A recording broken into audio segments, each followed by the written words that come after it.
Hello and welcome to the show today. My guest is a talented writer and animator. Let's go to a clip now to see a piece of his work. Behold, present dwellers, this is the way that we will be playing games in the future. What the hell is that? Well, I was about 12 hours deep into a Star Trek The Next Generation marathon this weekend when it occurred to me that the way to play games during this assembly is actually very simple. You see, Lieutenant Commander LaForge is blind and uses a visor to see. So, I applied the DS screen to my face claiming vision problems, and no one will be the wiser. Isn't that just entertaining? Ladies and gentlemen, Ross Bushman. Hey, thanks for having me. And thank you very much for coming on the show. Now, as I always start off, what got you into writing your show? Well, basically, I like a lot of shows that basically I think aren't exactly mainstream. I would watch like Arrested Development, 30 Rock, shows that are funny, very funny, but tend to get canceled more often than they get renewed. So I guess basically I got really tired of seeing all my shows getting canceled, so I decided, hey, I'm going to make one of my own. Cancel that. You can't. Fair enough, fair enough. Now, for you, what's like the biggest problem in making an episode? I would definitely have to say animation. I'm not exactly the world's greatest drawer, but I've done what I can do with it anyway, I think.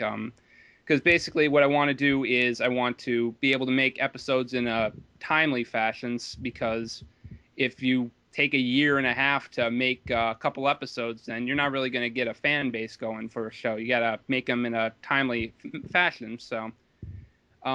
basically, I've got a decent system down. All the characters, backgrounds, and stuff are all hand-drawn.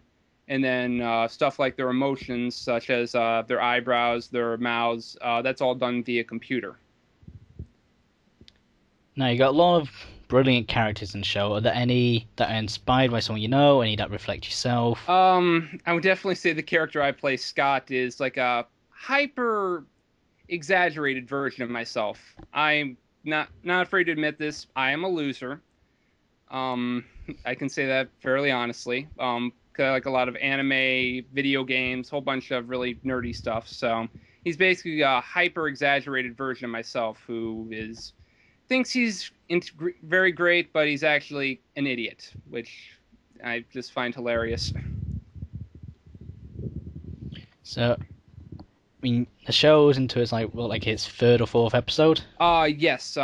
Fifth episode will be up later this evening on the 18th of June, and then the sixth episode will be up next week.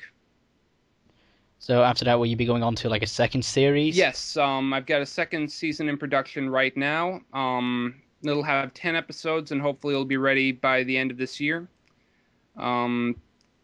Basically going to be same kind of format and stuff. Got all the cutaway jokes and the interviews and everything. So it's looking pretty good so far. Now the show itself is about like a teenage girl who's like a witch getting her own reality TV show. I mean, where did all those like ideas sections come from to come together like that? But when I was first starting to make an idea for a show, it was mostly going to be about the four guys: Marcus, Jeff, Scott, and Paul. Basically, it'd be like they just hang out and weird things would happen to them, like time travelers would befriend them, or they'd get kidnapped by pirates, or something very weird like that. And I realized that in order to make a show, you need to have characters that you can really invest time in. And I didn't really see any growth coming from those four characters in the current state of that series, of how I was thinking about doing it originally.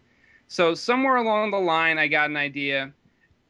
Why not just make the most insane idea for a reality show and give it to them?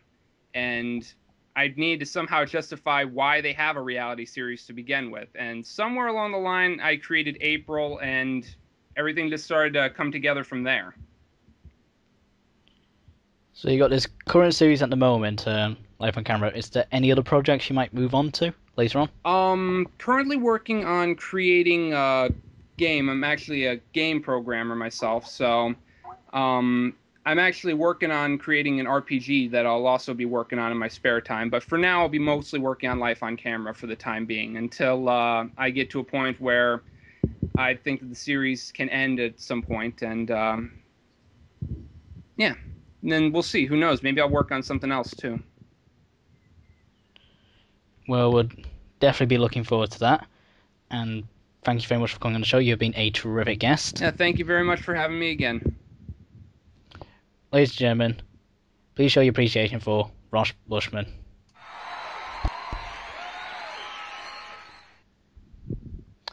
And of course, as always, I'm being Caboos15. Catch you next time.